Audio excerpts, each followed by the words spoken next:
Bye.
Berlin, ladies, gentlemen, and everybody watching around the world, welcome to the 2023 Winter Split Group Draw portion of today's show.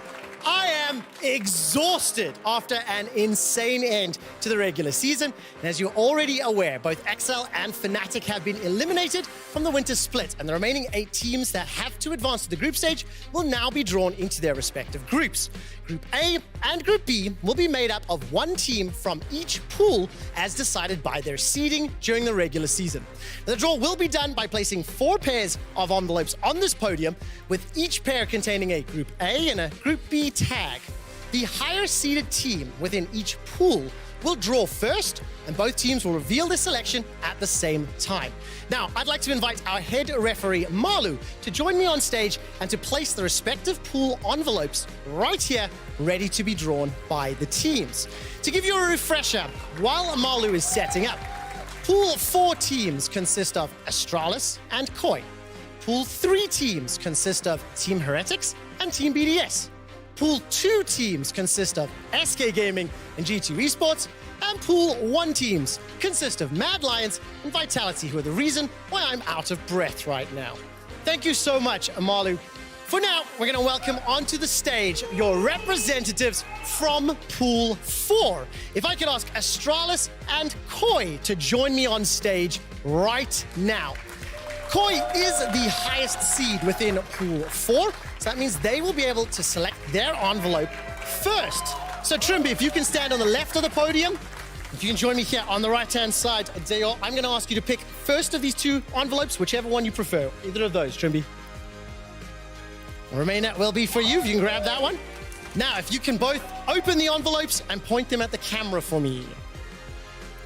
Group A and Group B. What that means is, Trimby, if you can please move to the right-hand side of the stage where Group A will join, and you're on the left-hand side. Thank you very much. Right, Berlin, hands together. As next up, we have the teams from Pool 3. It'll be Heretics as well as Team BDS. If they can join me on stage right now. BDS has the highest seed within Pool 3, so that means they will be able to be the first to pick their envelope. BDS on the left for me. If you can join me here on the right, pick either of those 2 envelopes, Crownie. Debating it, thinking about it. The remainder will be for yourself. Please open the envelopes, reveal them to the camera. What do we have? That is Group A on this side. Please go and join Koi. If you can take your stand on the left-hand side within Group B. Right, now we're moving on to the 2 teams in Pool 2. It is G2 Esports and SK Gaming. If I could please have their representatives joining me on stage. As a reminder, the Pool 2 teams will not be able to select their opponents because the Pool 1 teams are able to select opponents from either side. So, SK Gaming, if I can ask you to pick one of these envelopes, the remainder is for you, BB. Join me on the right-hand side, please. Open the envelopes, point them at the camera. We have Group A and Group B, fantastic. So, if I can ask you to please join the right-hand side of the stage, you'd be over to the left. Right, now, give us a quick second here before we bring out the Pool 1 teams. That is because once we know which groups the Pool 1 teams will be slotted into, those representatives will be given 5 minutes to decide who their opponents will be. While those teams are deciding, myself and Trouble will be interviewing some of the players on stage. So if I could please ask Vitality and Mad Lions to join me on stage right now. Thank you very much. Let's give you a stand to my right, and on the left, you get to pick the first group here, as you have the highest seed, whichever envelope is calling you. Remainder for you, Niski. Please open these and reveal them to the camera for me. Group B. So Niski, if you can head over to the left-hand side of the stage. Neon, if you can move over here on the right-hand side of the stage. Now, gentlemen, hold these positions for me, as the groups have now been decided. What will happen next? We'll grab some photos, we'll establish some graphics in the screens, and in just a moment, I'm going to ask only Mad Lions and Vitality to leave the stage, and they'll be given 5 minutes to decide their opponents. They'll be able to select between Koi and Heretics, or BDS and Astralis. So while I'm waiting for the cue here from production, let me know when we're ready to excuse them from the stage. I think I'll be able to ask Trouble if you can join them up. So can Vitality and Mad Lions please go back? Everybody else stay in position. That 5-minute timer will be starting right now. And while we're getting set up for that, and while we watch that timer count down, I believe Trouble will be in just a moment speaking to the members of Group A, trying to suss out who they think will be picked and maybe who the favorite's going to be. So, Trouble, over to you for the time being. Thank you very much, Trevor. This is very exciting. Team B in Group A, and of course, the representative has already gone in. What do you think the verdict will be? Who are you looking forward to facing? I mean, yeah, sure. I mean, I'm the 7th seed, so I shouldn't trash talk too much, but should be fine. Should be pretty okay for now, I would say. But yeah, we are not looking the best, so yeah, whoever's gonna choose us and whoever we will have to face, yeah, it's not gonna be too easy anyway, I think. So yeah, we'll see how it goes. You say you're the 7th seed and you shouldn't trash talk, but you do come as the former LEC champion. So there's that one in there, Team B. Thank you very much. Mr. Jack Spectra. Hello, hello. What do you think the verdict will be? Who are you wanting to face on your first best of 3 on this stage? I think it would be really fun to play versus SK, because I played versus Exekick and DOS and ERLs, and I feel like me and Exekick's journey have been pretty similar, and he's a person I've known for years now, so I'd have a lot of fun playing versus him.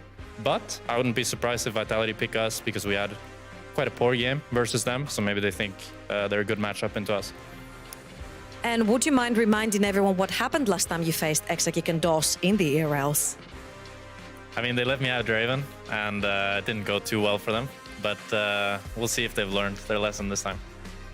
Thank you very much, Jack Spectra. Markoon, I hope you heard what he said. Yeah, I heard. He did stomp your bot lane in the ERLs though. Now they have a different jungler. What do you think? I mean, all I will know, I just want the Heretics now, so my bot lane can get their revenge. They're being done a bit dirty, I think. But yeah, I just hope we get Heretics now, and then I want to extend DOS to 2v2 kill. Markoon, let me ask you, when you joined SK straight after Excel, did you expect the team to do that well with so many rookies in? At the start, I did not. But I think after bootcamp already in scrims, I felt that we were a pretty good team. And then once we were able to do it on stage, I had faith that we could reach like top 4 or even to top 2. And we almost did, so I had faith after bootcamp, yeah. All right, sky's the limit. Thank you so much, Markoon. Thank you so much, guys from Group A. Give them a big one, come on. Over to you, Trevor. Thank you so much, Trouble. I'm joined here by Group B, and I'm immediately going to start with Deo. How does it feel to be standing here in the group stage knowing that the corpses of Fnatic and XL are lying there? I think it surprises a lot of people. Did it surprise you? Not too much, I would say. I mean, we got a crazy comeback, right? But I think if SK lost today, I think we were prepared for another round, you know? So I think we would have beaten Fnatic again. I think the same as well, Deo. Quick question. Do you think yourself, BDS, will be picked by the Mad Lions? I think Niski likes me. So I think he will pick me. So he will pick Astralis. Oh, interesting. Okay, I'm hearing that we are running out of time very quickly. Crowny, you guys and BDS have had a phenomenal second couple of weeks here. How far will the BDS story go? I mean, I think we can make it to top 4 and we are confident, yeah. How good do you think the top of the table teams are? Now you're going to be standing next to BB and Niski in a second. How easy will it be to take them down in BO3s? I mean, I think they're good, but I think we've also shown that we can beat any team in the league, so it's going to be fun. I'm very excited to see how you perform. BB, I've got just one quick question for you.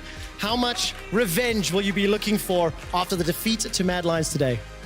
Well, I definitely want to beat Mad Lions, especially Niski. He was a bit cocky after the match. We didn't show up today, but we're definitely going to show up to playoffs, or in playoffs, right? Very excited. Thanks to Markoon for picking Group A. Well, there we go. All right, I'm hearing that the Pool 1 teams are just about ready. Gentlemen, thank you so much. Stick with me on stage. Thank you, Broken Blade. Now, we've heard from some of the players, and here the players are just about stepping on stage. Join me here on the podium, gentlemen. We will start with Group A and the reveal of which opponent have you selected. So we selected Team Heretics. Team Heretics. All right. Trouble, if you could arrange the two matchups for me, that would be great. You join Group A. Niski, who have the Mad Lions chosen? Astralis! Astralis it is! Please join the middle. And could I ask BB and Dayor just to swap for me for photos so we got the matchups set and sorted. That concludes the LEC Winter Split 2023 draw show. Law, over to you and the analysts for PGL. Thank you, Berlin. Thank you, teams.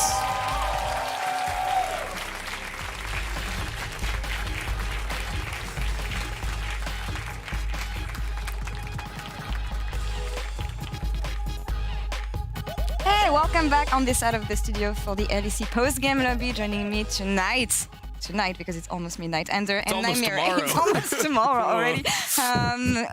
Quick words on the draw, maybe we can directly dive there. Can we look at the groups, please, production, and We'll figure out in a second whether we can.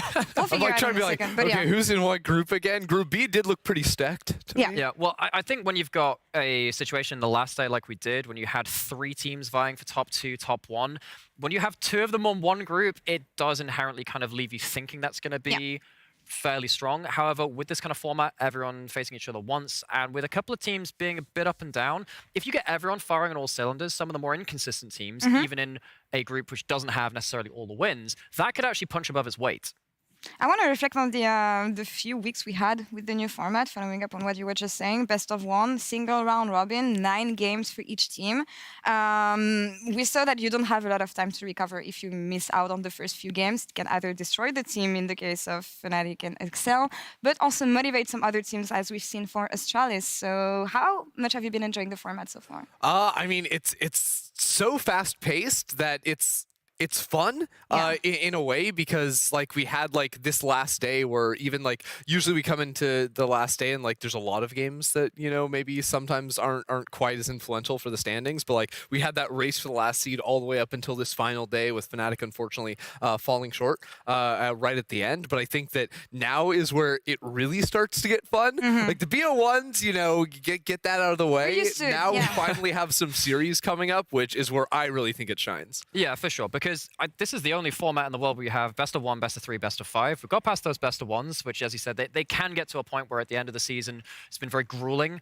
It is so red hot, the entirety of the first stage here, though, and I feel for the players. You have to be in there week in, week out without that same ability to kind of iterate. But as a kind of watching it as a competition, it does keep me on the edge of my seat. No, and even Mickey, we had him on PGL last night, and he was telling us that even though they have 1 day less to scrim and get ready, it's actually a welcome change, even for the team. I mean, of course, when you're a team like G2 who's been performing well, I guess it makes things easier. I get the opinion that they're adrenaline junkies as well when they play like that. You watch their gameplay, and I'm like, there is no way they don't enjoy that kind of excitement. Bibi said it himself. They're gonna show up in playoffs. So yeah, we will see them in the studio. That's all we know for sure.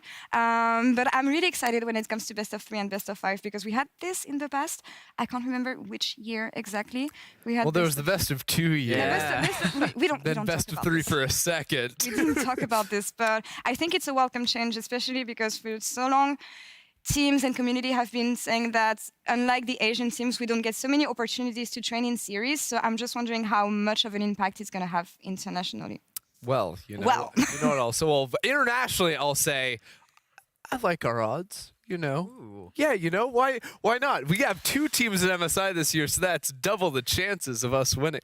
Jury is out for me right now, because I think watching the meta kind of evolve so far, we're going to have a patch change that's obviously going to throw everything out of the window, particularly with the bot lane changes. I think there are a couple of teams I look and I say, actually, a team like G2 punishing the blind picks like Silas, we've seen quite a lot. Not every team in Europe has done that. I'm really waiting to see in the best of 3s whether we've got these teams that can punish Jax, punish Silas, punish some of the bot lanes that we've got. Until that happens, I'm not willing to say EU's going to like turn up internationally and do all this stuff. That's kind of like the next thing on the checklist. Right, let's take a look at the bracket actually and see what we have lined up here. Group A will be playing on Saturday and Group B will be playing on Sunday. And we open with Vitality Heretics, and on Sunday we'll have Mad Lion Astralis. first take on these matchups, and we'll talk about odds and everything later because we will be changing patch as well. So yeah, first look on the bracket here. I mean, honestly, it's hard to be like, like all of the matchups look like okay, these are like pretty reasonable. Like Mad Astralis probably looks like the most lopsided on paper, but at the same time, like Astralis, like I'm gonna be #1 fanning for them as they made the miracle run actually end up happening. And I think that while Koi had a very disappointing first 3 weeks of the season, I think that now, given a little bit more time and given like a little bit more focus in terms of like you're prepping for one team coming in on Saturday, it's going to be a little bit easier. I would hope for them to try and regain some of that summer magic from last year. That is exactly why, that kind of preparation reason, preparing for one team. I am terrified for BDS. You know, we were working this up as a matchup this week as one which potentially could be closer than we've seen in the past. You know, last year BDS kind of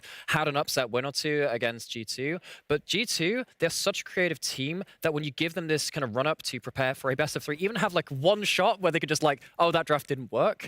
If they come into a best of 3, I am very excited to see what they can do. I mean, they're going to come with several tools, I guess, and will be armed. But before that, we have an interview ready on stage with Photon from Vitality. Let's hear what he has to say about the draw and the bracket stage.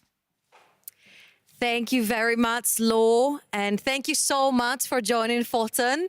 Thank you, Ole, once more for joining us for the translation today. And before we go into the group stage, and wow, what was that game? What was going on in the comms? How did you guys come back? What in the world happened?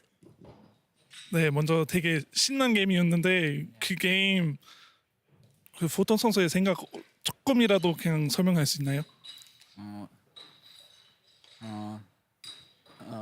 To me, same. Like I don't know what was this game, but we tried to win. So yeah, we did focus.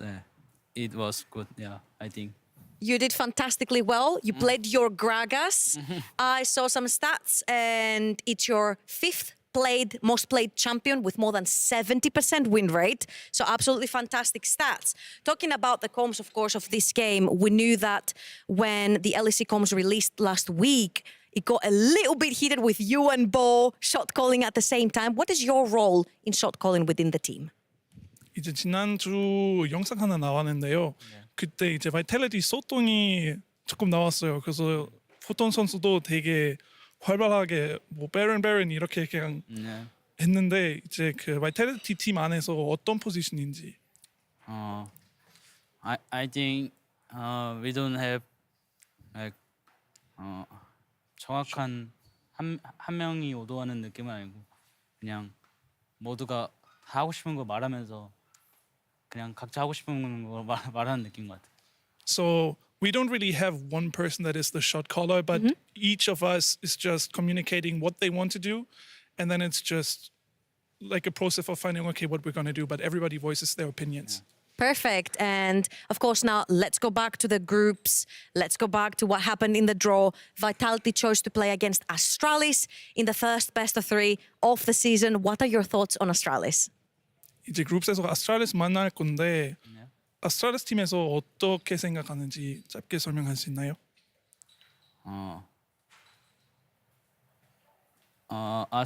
Astralis jungle 113. Yes. 113 like gank only one side or like only top or only top? or only bottom. So we have to check 113's route. All right, so we need to keep track of 113. Thank you very much, Photon, for the interview. Thank you very much, Ole, for the translation. Back to you guys on PGL.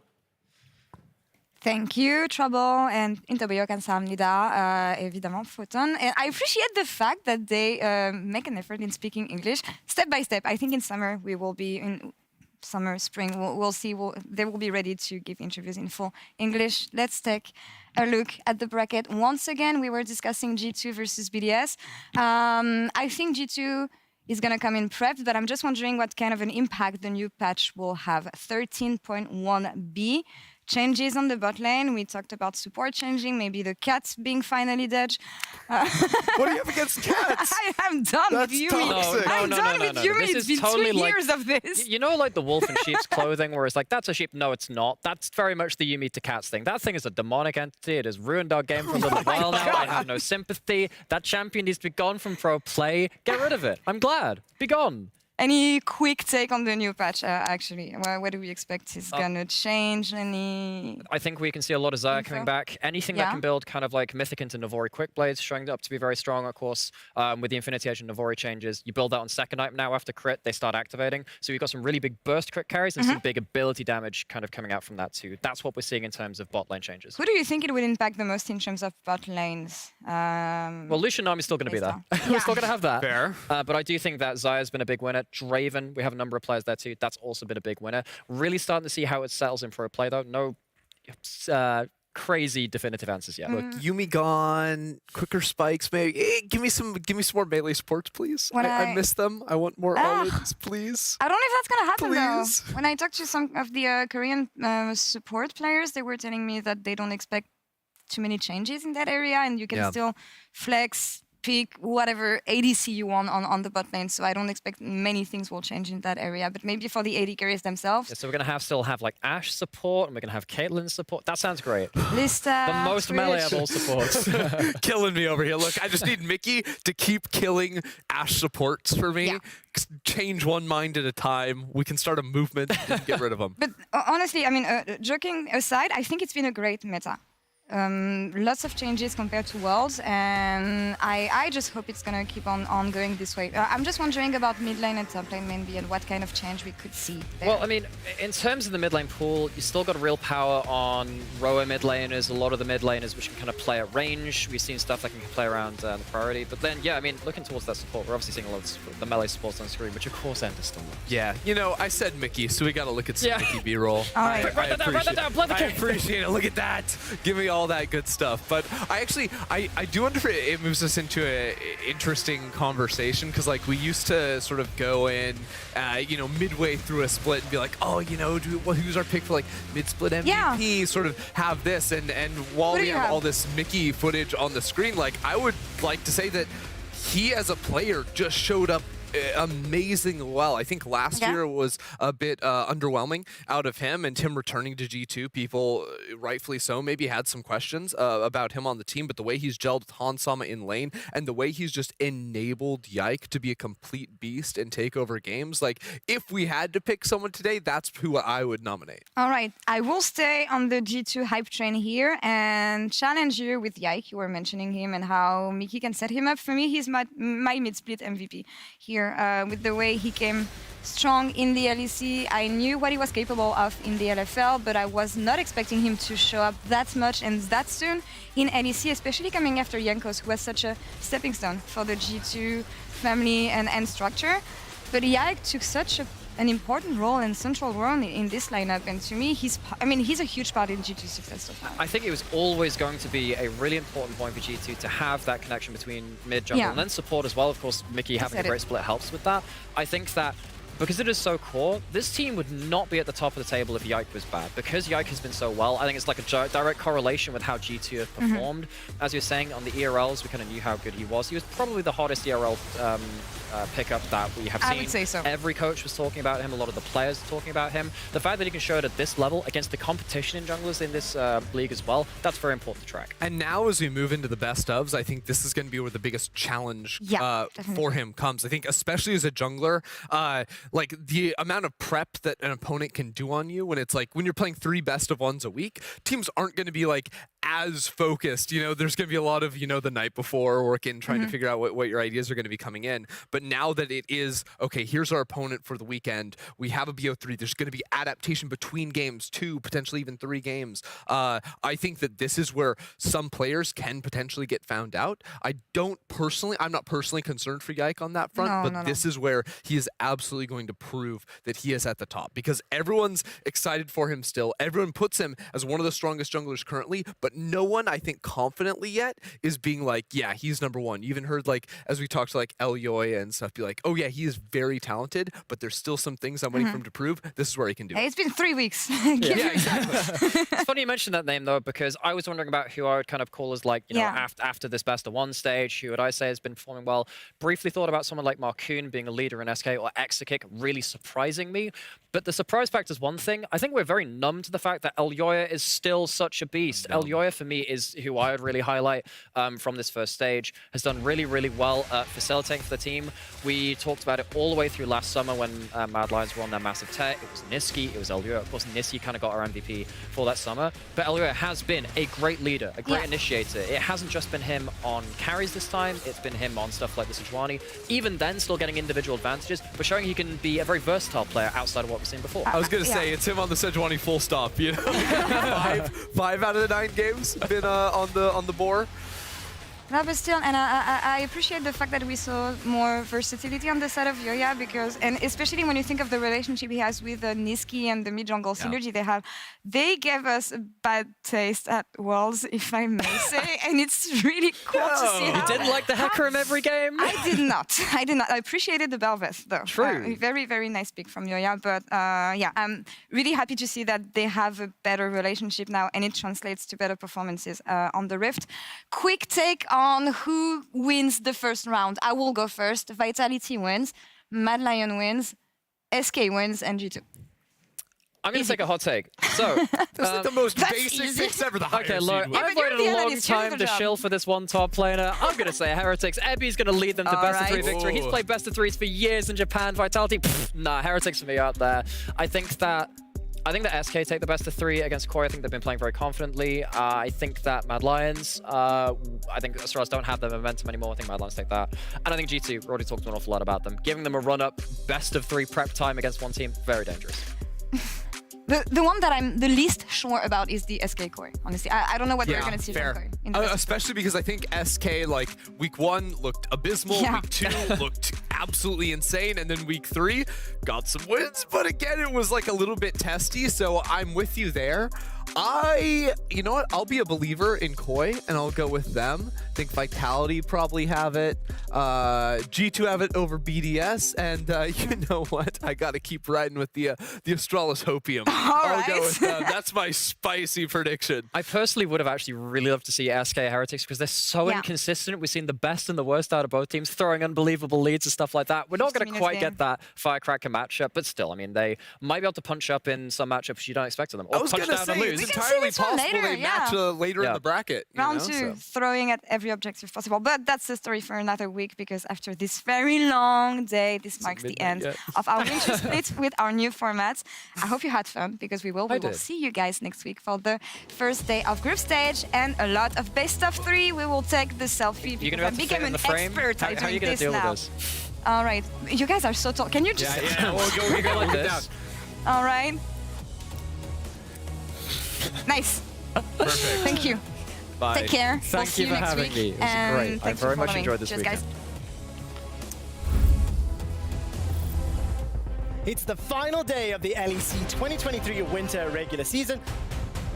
Hello boys, hello everyone. I know we are having a rough weekend. We are having a rough time together, but we are gonna win this game through joy, through pain. Did you say Naruto actually? Actually, I can't believe, Marek, that you go for this comment after my speech. Wait, your speech was over? Lots of damage going through. Adam, flash, face breaker! Won't use it here, but now the turnaround coming through. Charge from Kled. They are beginning to run at the speed of light. Shigenda Meganaring away. This time, it won't be left to chance. And Kobe gets the kill. Damage onto Yike. Chasey drops the ult. The prison, the backup from Niski. The Pride has arrived. And all 4 members of Mad Lions barreling into G2. They get a double kill for Chasey. This is a pool 1 guarantee. A top 2 regular season finish. Here's the arrow. Keep your eyes on all the world on one. Arrow! Adam doesn't even need to use the ult. Ebby's face broken in. Okay, we made so bad. Holy shit. That's pretty puncture. Crowley begins to fire off again. Ruby teleporting in. The stuns begin to come on through, but it's still a 3v2. Continue to hunt on forwards. The Ultra Shock Laser. Don't go deep in fights, don't ulti him, just stand on my body and I will kill everyone. It might be too little. It might be too late. How? That was insane! If they lose this game, Fnatic are eliminated and Astralis will advance. Certus is jumped on Cyclone to death. First blood Fnatic. Gale Force as well as the flash and exit kick solo kills Reckless. Reckless cannot stand toe-to-toe with exit kick. Fnatic cannot stand toe-to-toe with SK Gaming.